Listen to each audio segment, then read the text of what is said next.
Hello, everyone. Welcome. Just going to give it a minute while people trickle in.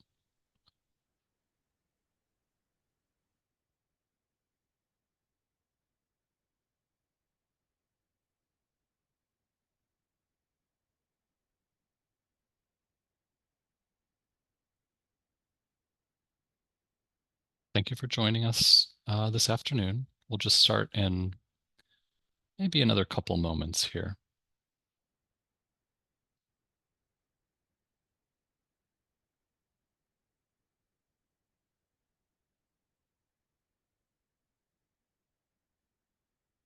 Yeah, I think attendance is kind of leveling off, so we might as well get started. So welcome to our webinar, Succession Planning for Cultural Institutions, part 3 of our webinar series on this topic, where we're going to hear some really interesting case studies from the field in terms of successful succession planning in action. So my name is Greg Stewart, and I'm the Education Programs Manager at the Conservation Center for Art and Historic Artifacts, or CCHA as we call it. I use he, they pronouns. For accessibility's sake, I will say that I am a white person with glasses and headphones and a pink shirt, and behind me is a white wall and a bookshelf and some delightful children's art. Um, so that is me. A bit more about today's program. Cultural sector professionals are notorious, as you all know, for wearing the proverbial many hats and making extraordinary use of scarce resources. Staff transitions, whether unexpected or planned, can be disruptive and stressful in these environments. With shifts to the workforce and volunteer pipelines, succession planning and knowledge transfer are becoming way more important to address. And we've recognized that here at CCHA, and in 2023, members of 15 arts and cultural organizations participated in listening sessions, supporting the Culture or Collection Stewardship Succession Planning Initiative, a joint effort with us and Lyrasis, funded by a museum leadership grant from the Institute for Museum and Library Services. This input, along from insights from museums, library, and arts professionals across the country, has led to the development of tools and resources to support better succession planning for collections care and in management roles at cultural institutions.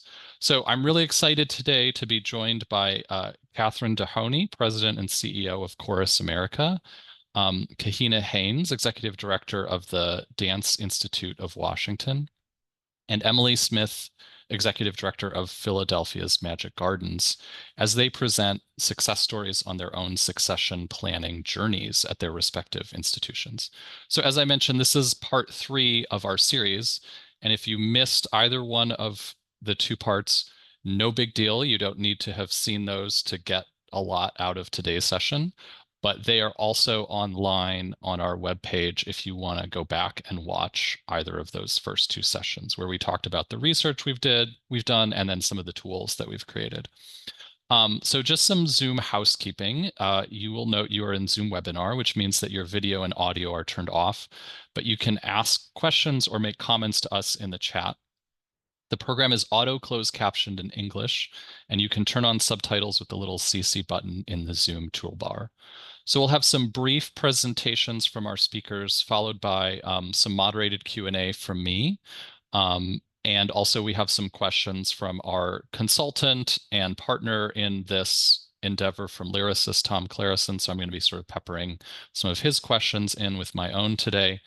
And then we'll save some time at the very end for questions from you, though please feel free to ask them at any time as they come up. So, and you may notice that the program is being recorded, so we'll send this recording as well as a PowerPoint and any other resources in a follow-up email.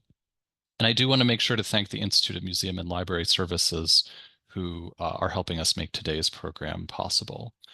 And then, whoops, just advancing the slide here. Just a quick note about the organization I work for, the CCHA. We are a regional conservation lab and preservation services facility. We're based here in Philadelphia, but we work with organizations and clients all across the country. Our conservators treat paper-based objects like books, photographs, documents, artwork on paper, and more. And our preservation services staff work in the field providing education programs and helping institutions plan for the future of their collections. The center also offers a wide range of digitization services as well as fundraising assistance. So that is us. And just a little bit more about our speakers in order of appearances. So as president and CEO of Chorus America since 2015, Catherine Dehoney brings a wealth of experience in arts management and fundraising. Prior to this role, she served as the executive director for development at the Castleton Festival. Before that, Dehoney was Chief Development Officer at Chorus America for over 10 years. Prior to that, she was Senior Director of Development at Gallaudet University, and during her 9 years there, she served as a member of the President's Management Team and Institutional Advancement Team. Her other experience includes capital campaign management, development consulting for a variety of arts nonprofits, and fundraising positions at the League of American Orchestras, the Council for Advancement and Support of Education, and the Friends of the John F. Kennedy Center for the Performing Arts. She is a member of the Performing Arts Alliance Board and the Development Advisory Committee for SMU Data Arts. Dehoney received her BA in music from the College of William and Mary and continues to be an avid singer, having sung professionally in church choirs and with a jazz band. Kahina Haynes, Executive Director of the Dance Institute of Washington since 2016, is a passionate arts activist and the visionary architect behind one of Washington, D.C.'s leading models for advancing equity in community health, development, and achievement outcomes. Utilizing an innovative and holistic systems approach, the Dance Institute of Washington uses its platforms to educate, create, and advance practices that address long-standing disparities in the dance industry. Following the untimely passing of the Institute's founder, Fabian Barnes, Haynes led a strategic revitalization of the organization, which saw a breadth of new radical program designs, the award of a groundbreaking federal funding appropriation of $1 million from the U.S. Congress, and a multi-year facilities renovation to outfit the flagship site to expand on its 44,000 family reach. Prior to her executive director role, Haynes worked in organizational development and process evaluation and strategy for a number of philanthropies and multilaterals, including the United Nations, the Annie E. Casey Foundation, the U.S. Department of Health and Human Services, Safe Kids Worldwide, and more. She holds a BA from Princeton University with a minor in African American Studies and a concentration in dance, as well as an MSc from Oxford University in evidence-based social intervention. And last but not least, Emily Smith has worked at Philadelphia's Magic Gardens since 2009 and became executive director in 2014. She has been a speaker at numerous conferences on a wide variety of topics surrounding art environment preservation and is a founding member of the Artist Built Environment Network. Smith oversees Philadelphia's Magic Gardens 3-person preservation team, which is responsible for numerous sites and more than 200 public artworks in Philadelphia. She was born and raised in New Jersey and received her BFA from the School of Visual Arts in New York City. And with that, I am going to mute myself and turn off my screen, and I'm going to turn it over to Catherine for our first presentation. Okay. Thank you so much, Greg. I really appreciate the introduction, and I'm so happy to be here with all these wonderful folks.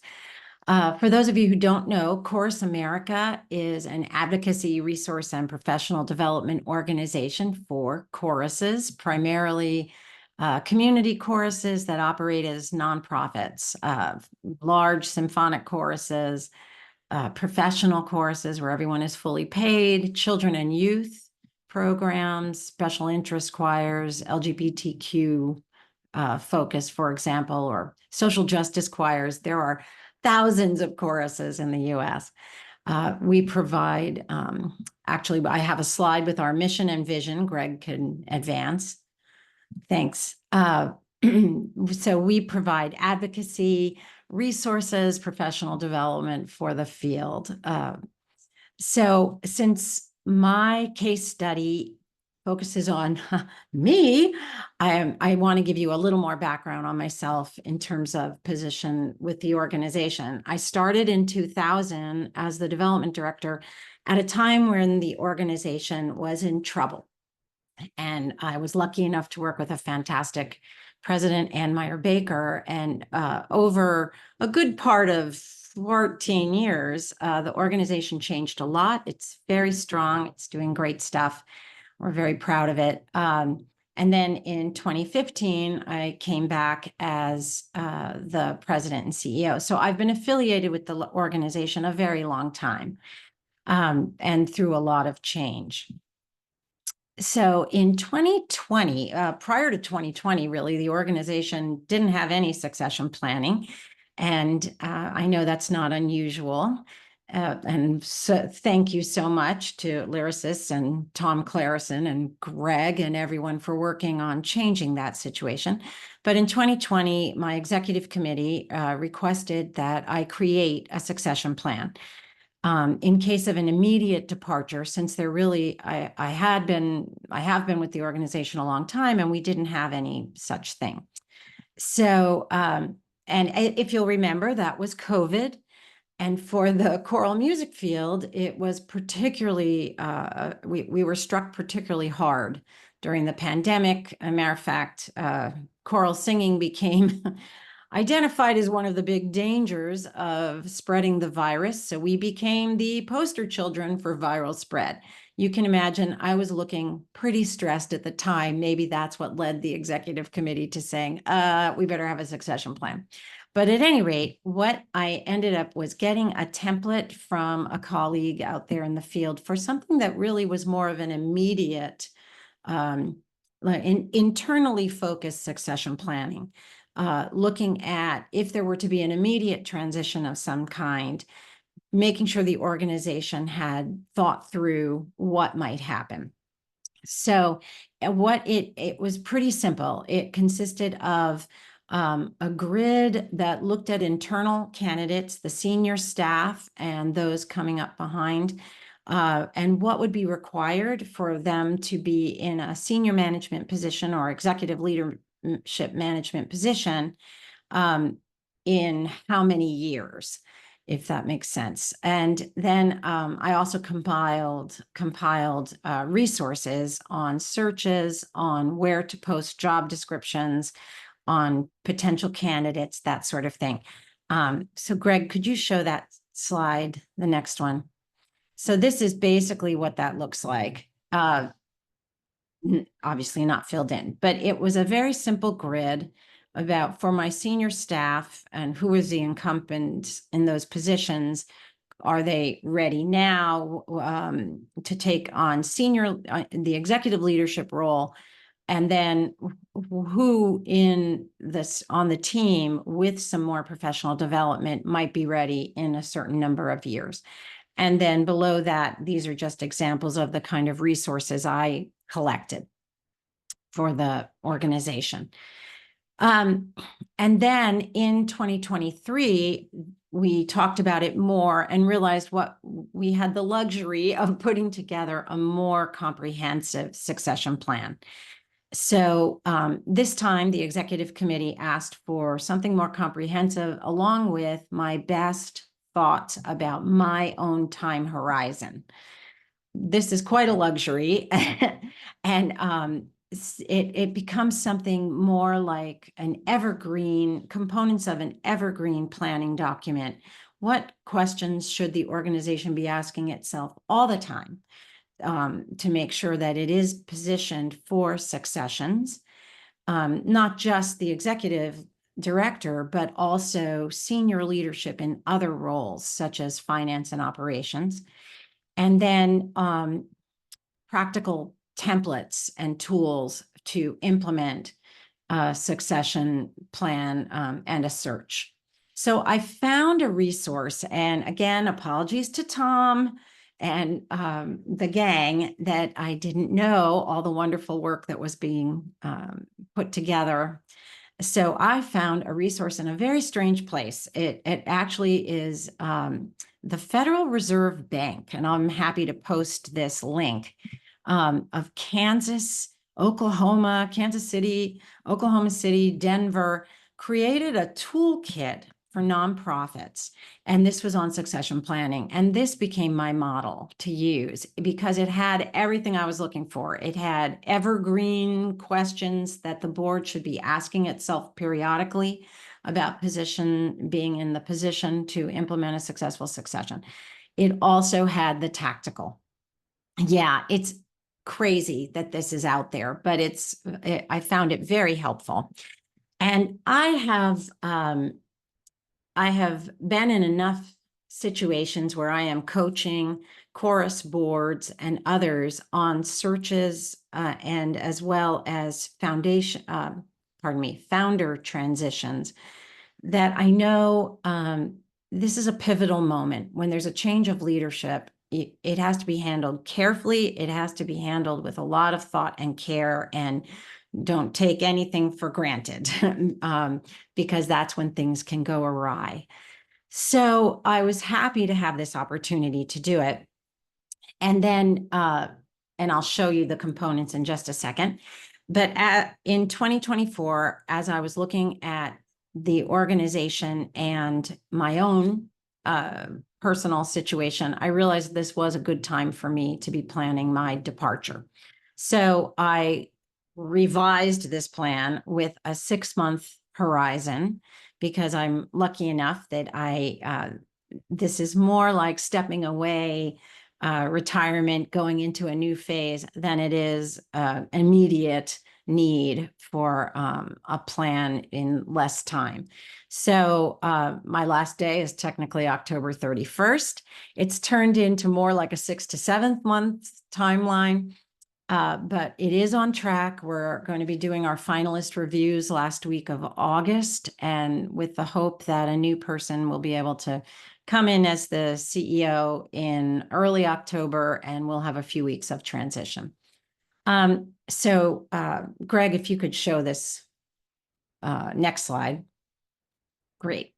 So what we needed then was what they call a departure defined succession plan. So I sharpened up components, and this is what they were. They were the start of the process questions for discussion, things like, do we need an interim? Are we going to use a search firm? But kind of basic things. And then I put a little note in there for the board to make sure that they were aware of the larger overarching succession plan questions going forward into the future. And then part 2, I created a draft timeline for the hiring process. I made it pretty specific because now it's involving me. And then I updated the job description as a starting place for the CEO search. And that is a component. The job description is a component that gets wrestled with sort of in a task force or search committee, then with the executive committee, and then the full board. That is a job of the full board to approve the job description. So I didn't want to make any assumptions, so I pulled out a few more things for them to discuss around the job description because it was written from my perspective, and they need to be thinking future and what aspects of what I do would they like changed in the future, or would they want to carry forward? For example, some of the expertise I brought in, I had a heavy fundraising background. Maybe they wanted somebody with more of a business background, that kind of thing. So next slide, please, Greg, thanks. I also created a communications plan. And for any of these communications plans, it's important to remember that, yeah, they focus on who, what, and when, and that there are phases. The phases are really important. Who needs to know what is the message and who needs to know what first, and then the next group that would be brought into it, and then finally the public is how I thought about it. But there are stakeholders. Everybody has stakeholders that really want to be brought in to major decisions and major events early, and not hear the news outside of the organization where they hold close relationships. So it takes some thought right there. Again, things can go awry if you're not careful. And then part 6, not everyone, not all searches require an interim executive, but if there is going to be an interim, there is a whole thought process there. Don't forget about what are the job aspects for that interim and what aren't. What are the things that an interim would not be asked to decide and actually not be permitted to decide? For example, large staff actions of any kind, that sort of thing. So those were the components that I gave when I said, guess what? I've decided, and I'm pleased with how it's been going. There are a couple lessons learned I'd love to share if I have another couple minutes. I should have timed this. But one is that I'd like to point out that did hold us up a bit is to make sure that there's a lot of clarity around everybody's roles and responsibilities. It's the role of the board to do the job description and to actually approve the final candidate. But there's also search committees, there's the executive committee. Where does the staff come in? What aspect of a search is, do you want your staff to handle the administrative side or not? There are all these questions like that. And I think there is a component that could be added in advance about who does what that would have helped us. Ours wasn't quite as clear, but it's working out now, just took a little time. And the other thing is to emphasize that it does cost money, whether or not you use a search firm. A search firm is about a third. They usually charge around a third of the salary of the starting person, at least, to do a search, depending on the size of the job.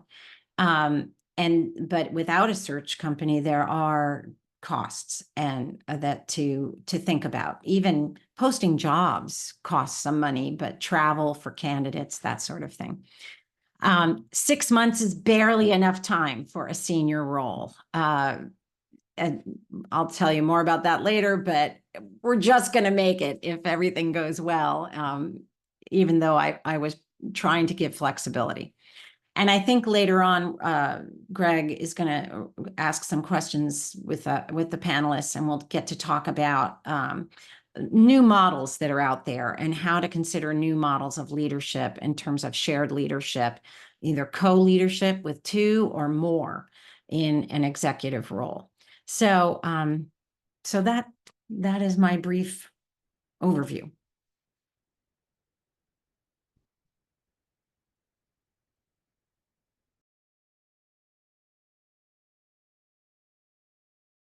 Okay. Thank you so much, Catherine. Thank you, Greg. I think that's a great segue. I will reintroduce myself for our guests. My name is Kahina Haynes, and I currently serve as the Executive Director at Dance Institute of Washington.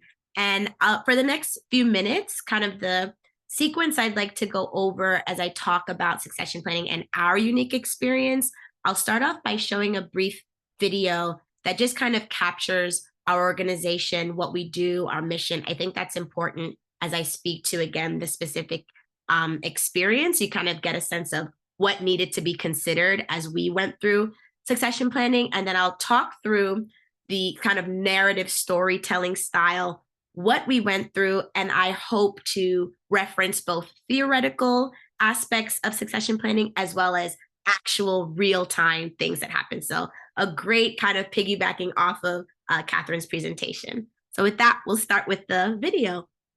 Thanks, Greg. The Dance Institute of Washington has been honored by the Robert Wood Johnson Foundation. As a 2021 Sports Award winner, DIW is the leading minority-led pre-professional dance equity organization in Washington, D.C., bringing dance programming to underserved communities. Dance has the power to not only improve health and wellness outcomes, but also support academic success. Dance Institute of Washington's life-changing impact transcends the dance classroom, building lifelong skills through academic, career, and wellness programs. 95% of students go on to college, enter prestigious dance institutions, or successfully enter the workforce. RWJF recognizes Dance Institute of Washington for eliminating barriers to health equity, empowering students of color to achieve their goals in dance and beyond, and their holistic approach to youth development.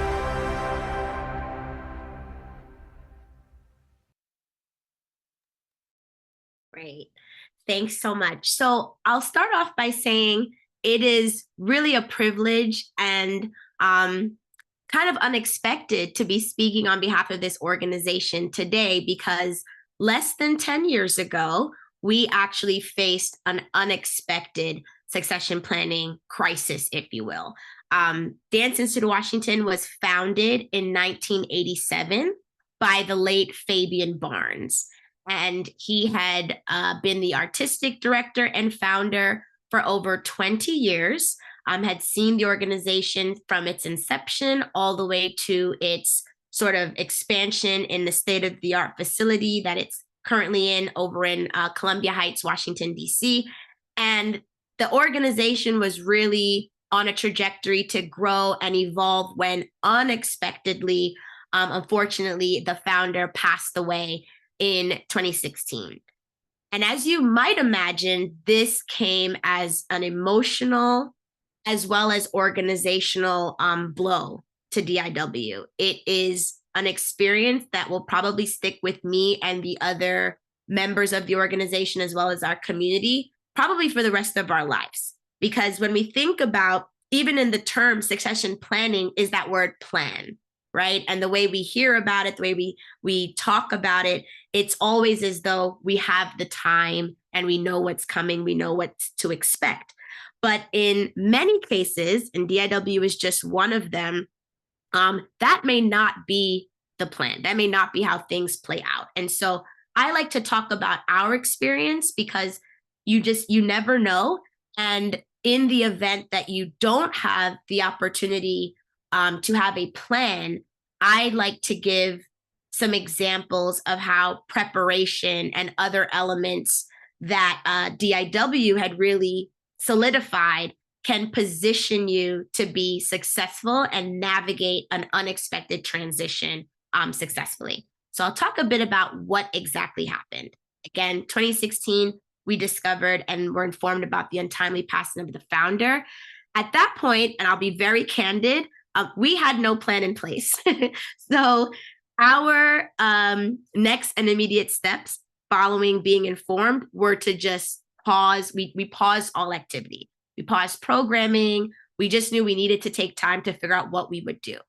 I will also name that our board of directors had been the same members who had joined the organization since the start. So it was a founder-based board. They were all very close colleagues and some even friends of the founder. So as you can imagine, they were dealing with a whole host of other challenges and adversities, learning of this devastating news.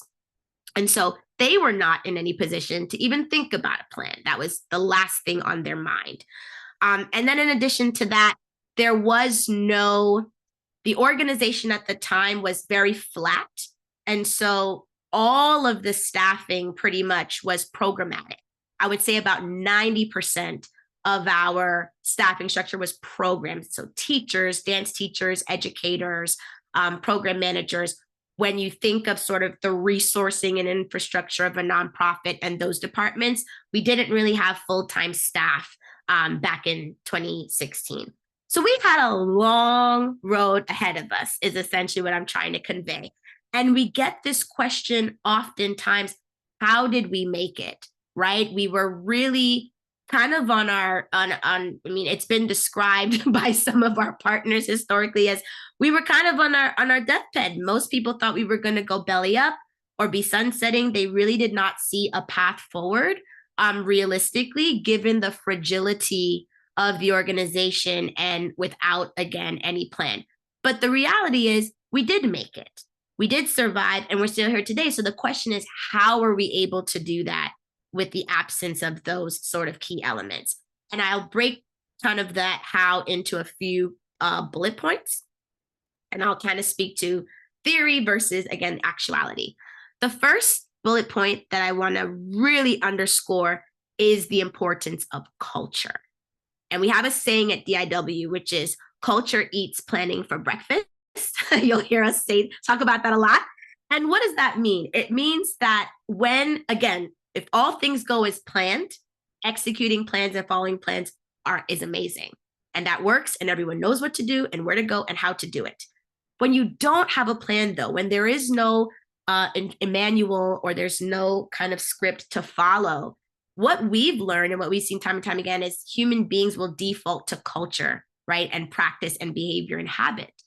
So one of the things that I think really served DIW in this time of crisis was that we had a very strong sense of organizational culture. Everyone knew what our mission and vision were. They understood it. They were fluent in it, had a strong command of it, and an unwavering commitment to that vision. In addition to that, we had a strong sense and presence of legacy in our culture, having, again, the privilege of the founder still being with us, many of us having worked alongside him. We had a lot of opportunities to receive deposits and downloads directly from him about the relevance of our work, the importance of our work, and just kind of that laser focus on what we're here to do and what really matters. And I'm bringing that up because transitions are some of the most vulnerable moments for organizations.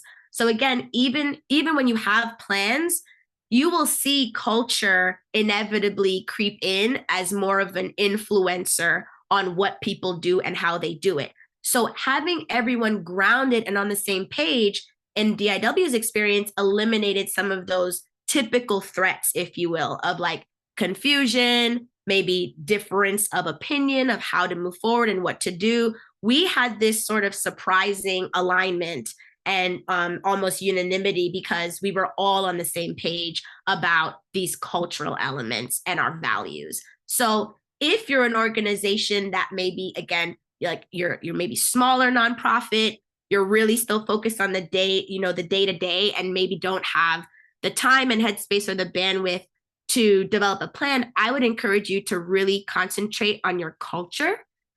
This can be easily woven in to your practices, starting meetings and shared spaces with references to the culture and the values. And I think the sooner and longer organizations can do that, the better prepared and positioned they are to hold on to that as an anchor if and when faced with an unexpected challenge. So culture eats strategy for breakfast. The second point that I will talk about, and it's kind of an attribute of DIW, but again, I think it's relevant for all nonprofits.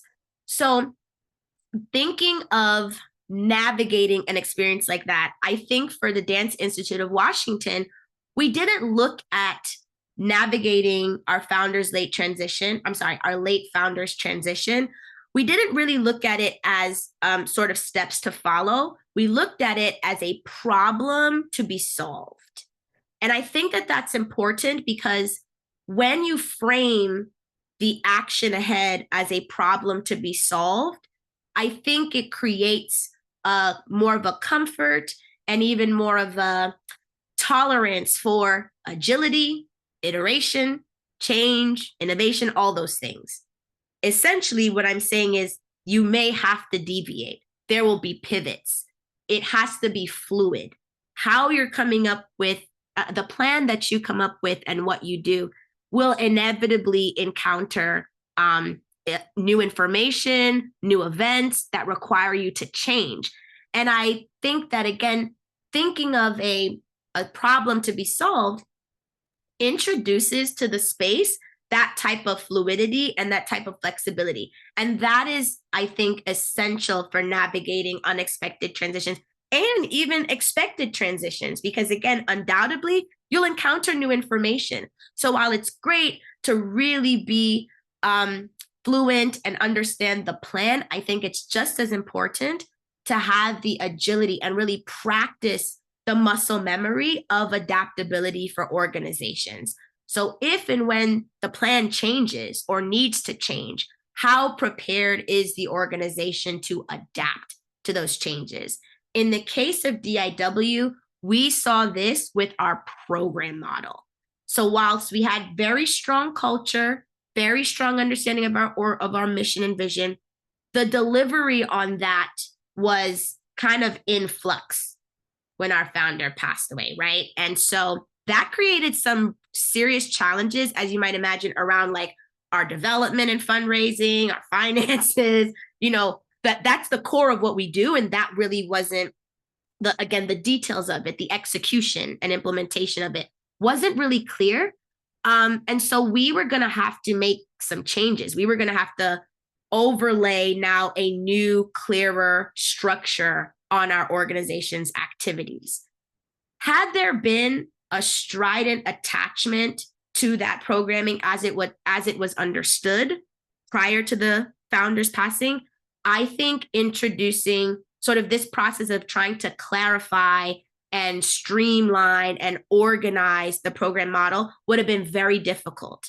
I think people would have wrestled to understand, well, why are we changing things? Like, we just lost the founder. Let's stick to, program. They might have felt it was a departure from tradition, a departure from legacy, but instead, because Fabian had instilled this sense of being a problem-solving organization, we were all anchored with this reality that our approach to the mission is continuous. It's always evolving. It's not this fixed program model that we're going to do the same way for decades to come. Why? Well, because the problem we're solving is evolving, which means the solution when we do it has to evolve. We are an arts organization, specifically dance, but we're laser focused on advancing equity and representation in that industry and sort of revolutionizing it, if you will, which is really getting into the systems of it and even some policy. So as those things change and as those factors change to our industry, as does our approach, which informs our program. So I'm bringing this up kind of, again, as a theoretical concept in reframing the work, the actual activities of the organization, reframing that during times of transition as problem solving as opposed to implementation, which is often how we talk about it. And I feel like that introduces just comfort and safety in the space for changing those. And it allows folks to embrace those changes as opposed to having sometimes the resistance that we encounter. And then the third bucket or bullet point, is going to be another phrase, preparation over planning. And maybe over isn't the right sort of connector word there because you really need both. I think you absolutely need both, but I think they work sort of like juggling, in which while at one point you may have the ball of planning in your hand, at another point you may be throwing that back up in the air and holding preparation in your hand. You really want to vacillate and kind of bounce between both of those foundational sort of trainings for your organization. I think the planning is essential because having a centralized and designated sort of delineation of what to do is critical, right? And I think speaking to that, or sort of as a representation of that, DIW currently is going through succession planning, right? Because we recognize while being able to navigate something unexpected is great, it's not necessarily something you want to find yourselves in. If you can avoid it and you can prevent that by having a plan, that is 100% the preference. Having gone through it without a plan, I can vouch for that. So having the plan, you absolutely want to be allocating time, energy, and resources to that.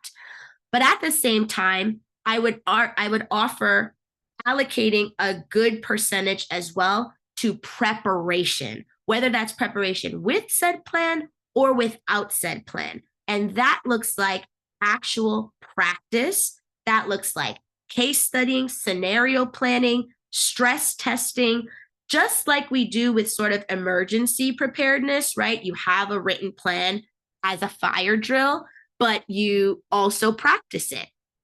You practice that as your organization. Similarly, I think that DIW organically, if you will, had the opportunity to stress test succession planning. We don't really know how and why this was the case, but the founder, leading up to his untimely passing, had a number of sort of scenario, like opportunities for us to test how this would work were he to no longer be the founder and artistic director, whether that was being away for conferences or leave or sabbatical. Each of these had been experiences DIW had gone through prior to this untimely passing. And in hindsight, I think those were absolutely critical and like relevant and influential to how we were able to navigate when in fact, he did pass away. So things like, again, like the sabbatical that he went on in that moment, some of the very things you plan in a succession plan were actually being practiced, right? Again, organically. So for example, identifying like internal, other colleagues or employees or positions outside of kind of the leader, ED or CEO, identifying those people and kind of assigning and delegating them in proxy spaces, giving them that real practice in real time and not just, saying that this is going to happen, but giving that an opportunity to play out. In addition to that, knowledge sharing and cross training of departments. You talk about it in theory, but when you actually have to do it, there's nothing like practice because it's a lot harder than I think it sounds. So we had that opportunity again with Fabian went out on sabbatical. Departments had to share information, and we also saw this again with the onset of COVID pandemic, where different people in different departments were out for different reasons and for different durations of time. Cross training and having multiple people aware of processes, information, etc., in other departments fortifies the organization because if needed, there are other spaces and people to draw information from in order to make sure the work continues and advances. And I'll just give a quick example of that, just being mindful of time here.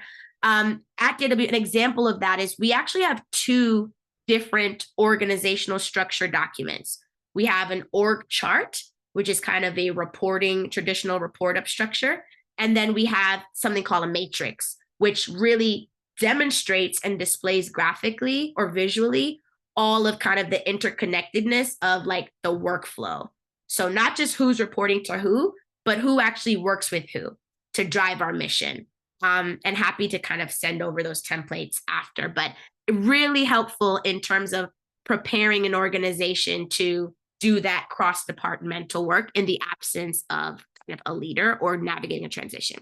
And last but not least, I'll close up by saying leveraging external expertise. This is more of just a bullet point as opposed to one of the earlier concepts.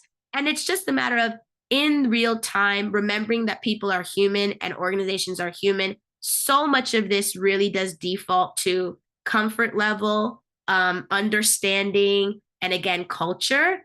And so being an organization where you're used to just doing everything internally or doing everything with the guidance of a leader, practicing and embracing how you engage external parties, I think is really, really good practice because inevitably you will be doing that to navigate any type of leadership transition, planned or otherwise. So I will stop there and thank you so much. And I look forward to the questions.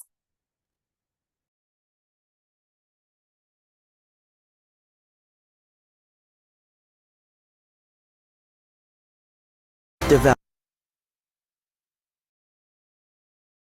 to Washington and prepare the workforce. RWJF recognizes Dance Institute of Washington for eliminating barriers.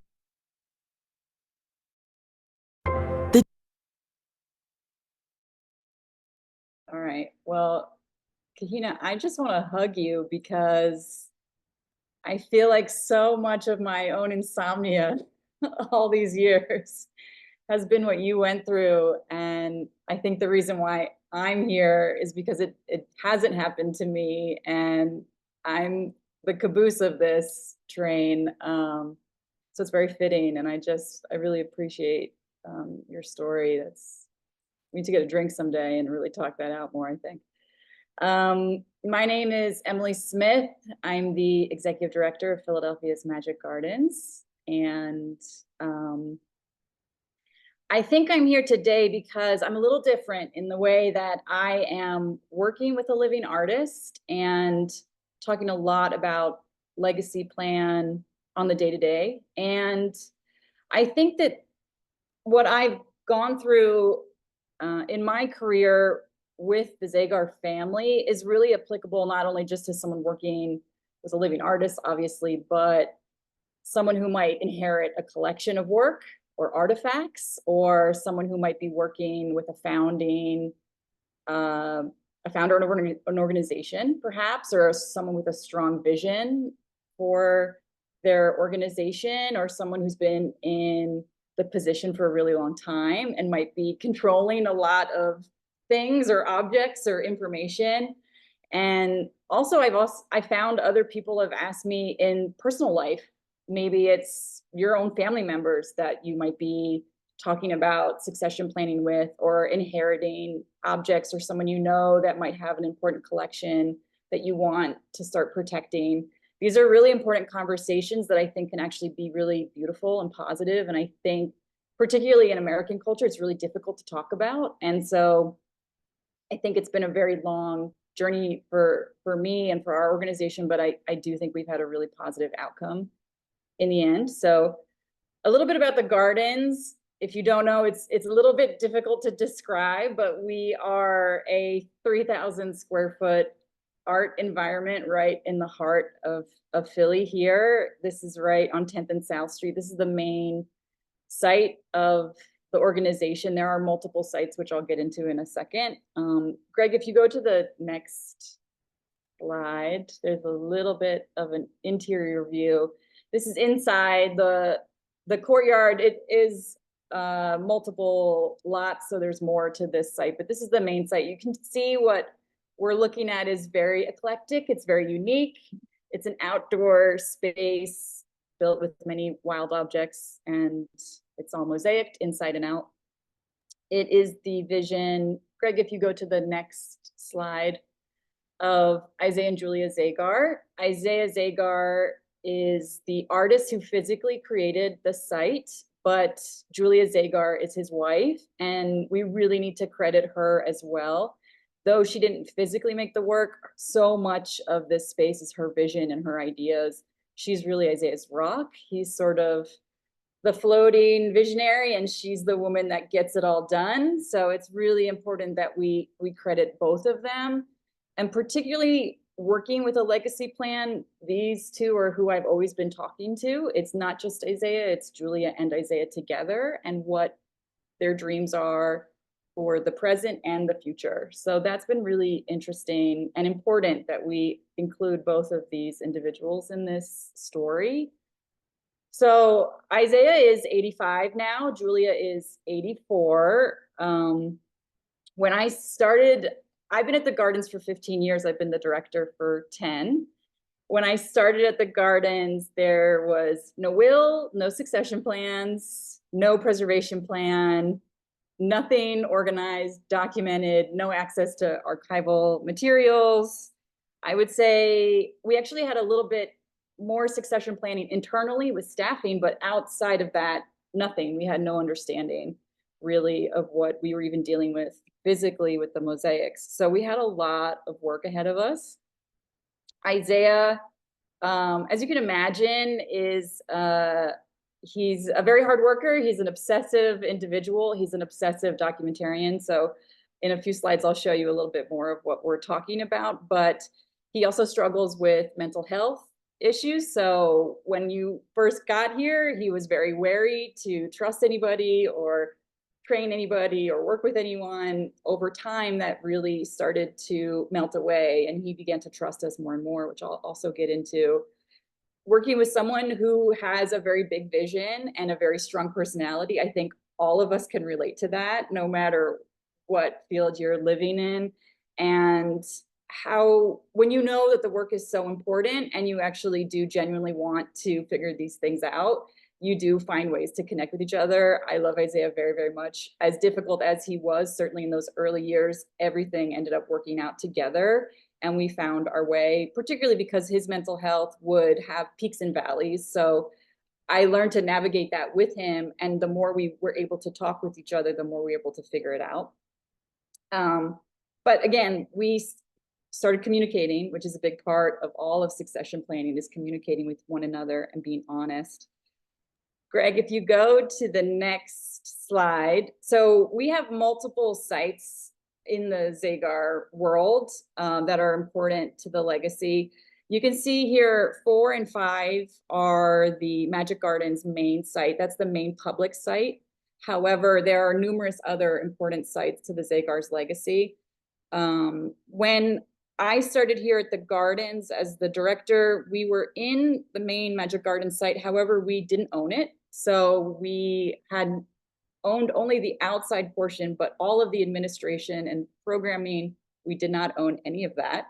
So that was a real interesting problem, because thinking of the previous story, if the Zagars passed away suddenly, and again, I'm meeting the Zagars at the end of their life, we would have no access to that building overnight. So that was something that kept me up a lot at night. But I'll get to what happened with that. But then there's also the building next door, number 3. Number 6 is Isaiah's studio, which we'll get into. Number 2 is their home. And number 1 is the Eyes Gallery, which is Julia's art space, which actually burnt down. And we did do preservation work on it. So that's a whole nother realm of legacy we don't need to get into too much. But again, we're talking about multiple sites here. All of these sites are art environments that are fully mosaicked inside and out. So really, really important.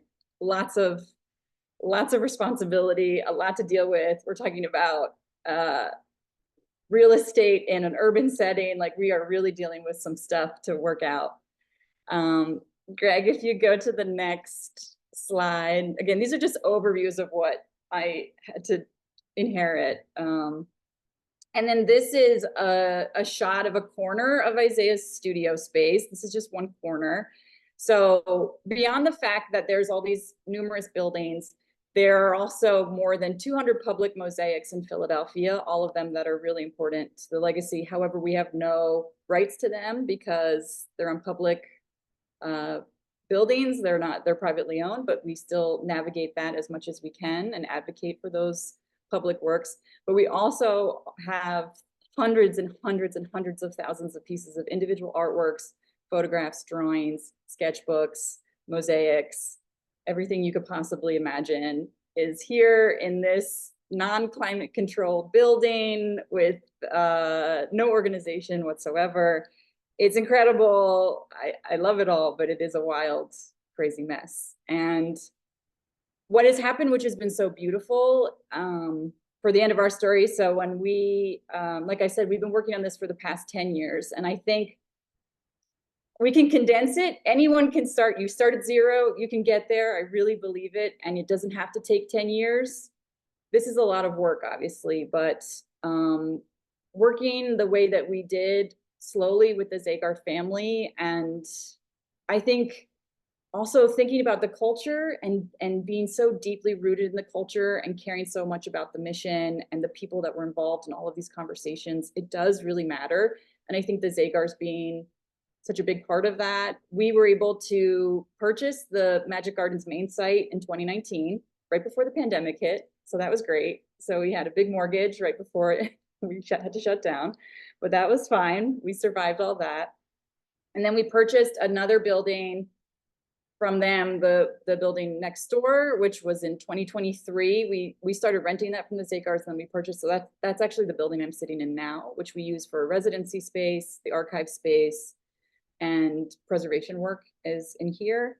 And then actually this studio space, which is Isaiah's studio space, which is 3 times the size of the Magic Gardens, the Zagars donated to us December last year, which was an unrestricted donation.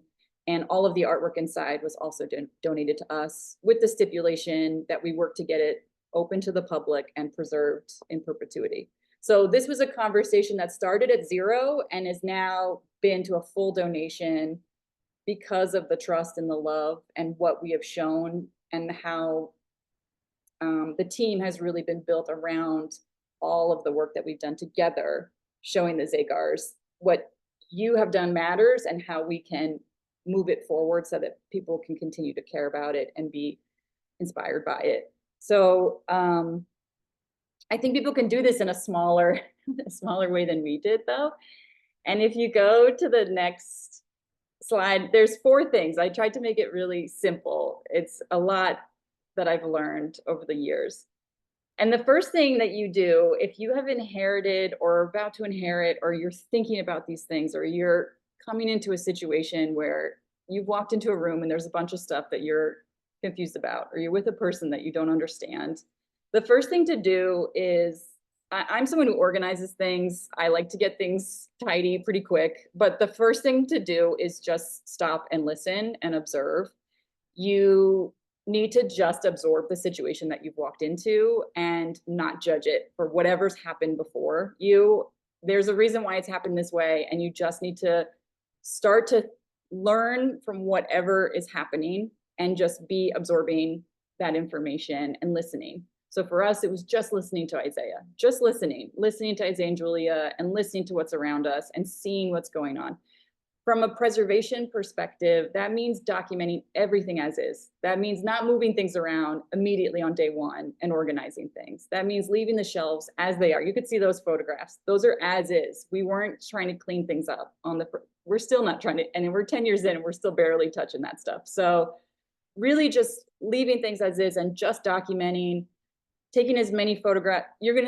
On every slide I say documenting, because it's the most important thing. When you are working with someone, a founder, a living artist, someone who has something important to tell you, document them all the time. You should we all have iPhones. You should be recording on your iPhone. You should be taking video of them. Take photographs. If something is being built or something is being made or something is under construction, take photos of it and then drop it onto your cloud, put it on a server, print out photographs of it. If you are seeing objects that have history, learn about them. Just see where they're at. Learn where they might be stored. Again, just absorb things. Don't poke around too much, but just learn where things are at. And then you can go to number 2, Greg, which is then you can go a little bit deeper, which is investigating and starting to train. So that's when hopefully this individual or the individuals that you're working with are starting to get comfortable with you. Perhaps they're trusting you a little bit more. That's when you can start asking or prying a little bit more. Why did you do it this way? How could you show me to do it this way? So you start asking questions and you start digging deeper. Maybe that's how you're starting to maybe see how systems could be reconfigured. That was when we started seeing, after we've been listening for a while, we now have a list of people we need to start interviewing. Okay, we need to start interviewing other people where we sit down and we interview other artists who are older now. These are our elders that might be at risk of passing that we need to get on camera quickly. These are founding board members. These are lawyers who helped organize the organization to begin with. We don't have these stories written down. Community members that helped us, anything like that. When there's a big moment that happens, we've had a lot of big public moments where we're fighting in court. And after I have to come and get interviewed by my staff because they're like, tell us exactly what happened. So we have it now. We're also living in history. Like we are also hopefully documenting leaving breadcrumbs for the future, for the other preservationists in the future who will be looking at this work. And of course, any hands-on training, anything you can do, and that could be even if it's in an office, it can also just be, tell me how you're doing this thing. Show me what you're doing. Make sure that you get as much hands-on experience as possible. Or reach out to consultants. CCH in the beginning have been huge and still continue to be a big resource for us. Just reach out to people, show them where you're at, and then ask for more help. And then slowly start organizing if needed. But again, just be careful where you start moving things around, because if you're working with an artist in particular, that system might be really important to the artist and that vision. So just be really thoughtful about that, or that individual. So, but also thinking about safety, like should we move the box of paper away from the open window where the water's coming in? You know, like think about that kind of, maybe that we could move. Or these photographs that have, you know, mouse poop on it, maybe we could move it into a different kind of box, you know, like that kind of thing. Should things be digitized? Should we maybe make this system a little bit easier for other people to understand? And again, the whole process, you document every single thing that you're doing all the time, every step, all of the staff involved, just document everything. All right, then you get to number 3, which is really fun, which is then you get to dream, because now you're really starting to understand things. And that's when you start to really, that's when the connection is there with everybody. The team feels really confident. This is when the mission's in alignment. The day-to-day is everyone's in the culture. Like we're talking about, like everyone's feeling the vibes, you know, everyone's got it going on. And that's when you can start to really think about what is it that you want your legacy to be, and how do you see us playing a role in that? And I think that's where, when we think about transitions in life, big transitions for ourselves or people we love, I think people are really nervous about that because it's really terrifying, but also it can be really beautiful to think about, what do I want to leave that's positive on the earth, and how can I be impacting others even when I'm gone? And that can be really beautiful. And that's when those conversations, if everyone is comfortable enough and can see that there's something beautiful there, that's when that can start to happen. And so you start to ask people, what do you think should happen here? What do you think we could do with this work? We have all of these things figured out. Now, what should we do? How can this impact others? And that was when we started talking more about the Zagar's will, and like, what did they want to see with their properties, and how did they see the community involved in this? And that was when they were like, well, we need to write this down, and we need to make sure that this goes to these people, or this needs to happen, or this, and this. And so that was getting them more excited, as opposed to feeling nervous and afraid. And so it gave a totally different energy, because they were so enthusiastic about doing something positive, as opposed to being afraid that they weren't going to be around. So it just sort of shifted. Again, it was more of a culture shift. So again, and that changes sometimes. So one of the things that has happened in some of these ideas, Isaiah, so what's so really, really critical about all of this is we started all these years, and it became so ingrained in all the conversation. It's a moving target. This conversation is very fluid. He could say one thing one year and it could shift. And for the most part, you're always documenting it, but for the most part, it stays somewhat the same. With his mental health, if he was really depressed, he'd sometimes say, we should just tear it all down. Who cares? And you'd be like, no, let's not do that. But, you know, he would reason with you again, you know.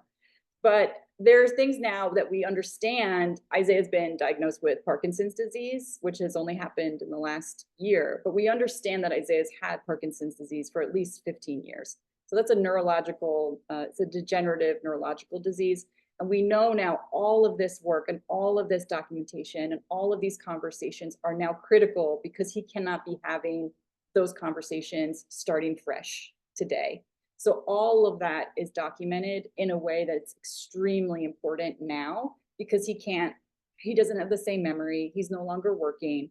And so all of this is documented. And when he's having those days that are really down, or he can't remember exactly what's going on, he knows that these other things are really taken care of, and that we're on the right track. And so it was so important all these years to be planning for something like that, and not waiting for it to get to a place where he was no longer able to have agency in those decisions.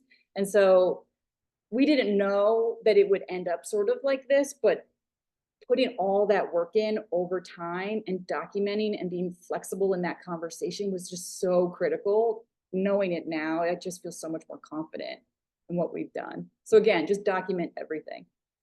And then number 4 is keeping your word, which is the easiest and hardest thing, I think, to do, which is always honor the founder's original vision. It can shift, of course, like things always have to move. It might not be exactly as the founder wanted, but what was the intention of the founder, or your living artist, or the person? What was their original intention with the work, or the collection that they were creating? And what were the dreams that they had? Are you able to still connect with that and make sure that if you've promised something, make good on it? Like, don't say something, you know, with the Zagars, that donation of the studio, which is in this photo, that's another corner of Isaiah's studio. The dream is that this will be a public space, that the community will be able to get into this space. It will be a space for artists. It will be a maker space, a residency space. That will happen. I will make it happen. You know, like, so those are things that you must make good. And if you have that integrity throughout all of your career and people will trust you to continue to do it, you will be fine through all of this. For all of your succession planning, you will have success. And then share that with the community, share all of your planning, share all those conversations and invite them into it. Make sure that they're part of all of that and ask them for their feedback and what do they think about all those things. And then again, just keep documenting all the time, keep going, it never ends. And that's all I can say about that.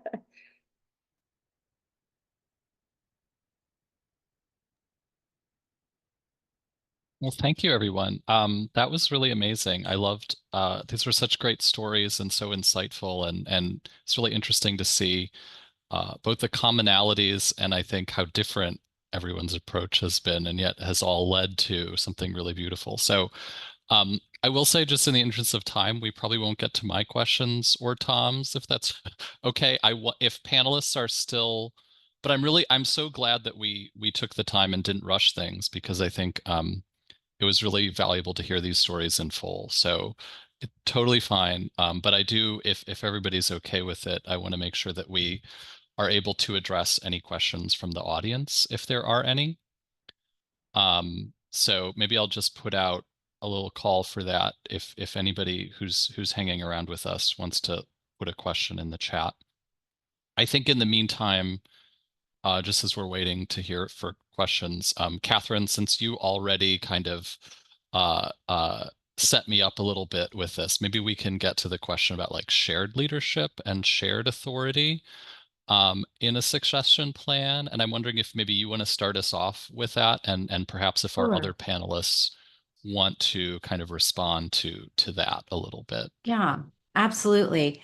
So it came up in our planning, and one of the things, going out to do a little work on it and a little research and talking to organizations that have experienced it, I've realized, I guess my hint from Heloise is that it takes some careful thought and discussion among starting with the board about what does a shared leadership model mean for the board's governance role, as well as the practicalities of what does a shared leadership model mean internally in the organization in terms of reporting structure, et cetera. And very clear vision about why you would do it. What is the problem you're trying to solve, to take what Kahina said? And is this the way to do it? Is this going to further your mission in some way? Is this addressing a certain problem? And so in the arts world, I'd say it's showing up more, and there's a lot to be said around equity. But I just saw an announcement from Theater Communications Group that they're going to a 3-person shared leadership model. And there's a lot of equity grounding in that, in terms of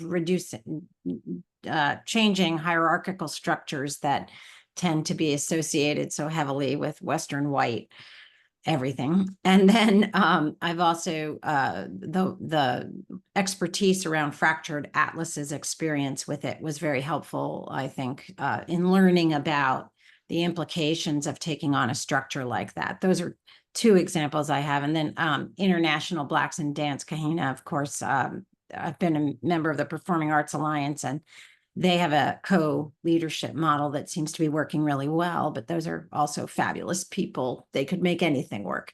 So, but that was my experience.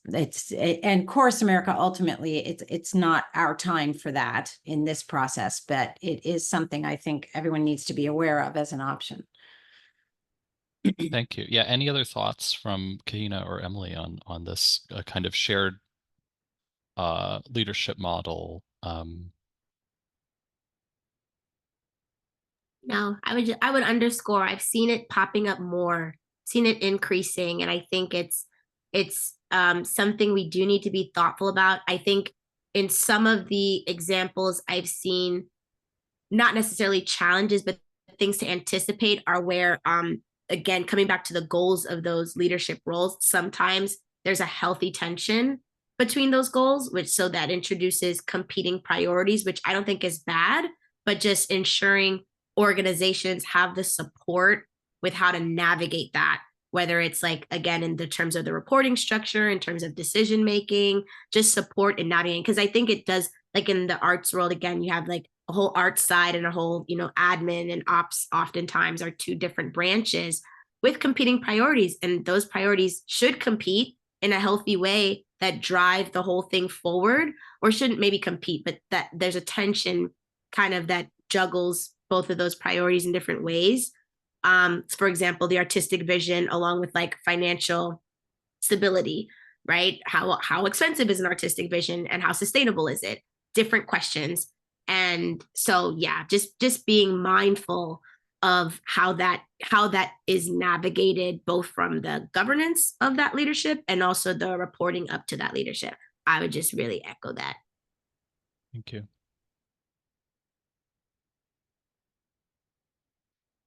And I guess I don't see any other questions. Whoops, I think Kahina might have dropped off accidentally.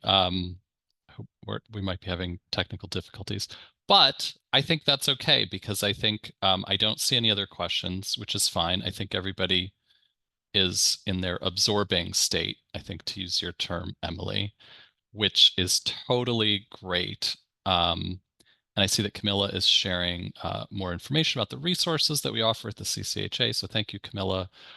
Thank you, Kahina. Thank you, Emily. Thank you, Catherine, for such a wonderful panel discussion today. And thanks to Camilla Dawson, who's been working behind the scenes to make sure everything is running so smoothly for this webinar. Aha, welcome back. Totally fine. We're just wrapping up, Kahina. It's all good. And so I also just, again, want to thank IMLS for sponsoring this program today. And thank you, all of you, for showing up for such a wonderful conversation. Please take a look at our website. We have lots of fun events coming up, both in person and online. Our big open house in the fall that we do is coming up on October 10th, if you're in Philly. And we're also going to launch, this is a little bit, you're going to see this coming up. We're going to launch a succession planning course, which will happen in the fall, which will basically take a lot of the resources that we're amassing, compiling, a lot of the research that we've been doing on this process, and will give you a chance to work through your own succession plan for yourself, and have something really tangible when you're done with the course to take with you back to your institution to advocate for succession planning at your institution. So please stay tuned for that. That's going to be, like I say, like mid-October that we're going to launch that course, and we'll have more information on that very soon. But in the meantime, thank you everybody for coming, and I hope that you all have a lovely afternoon or morning or wherever it is, wherever you're tuning in from. Thank you.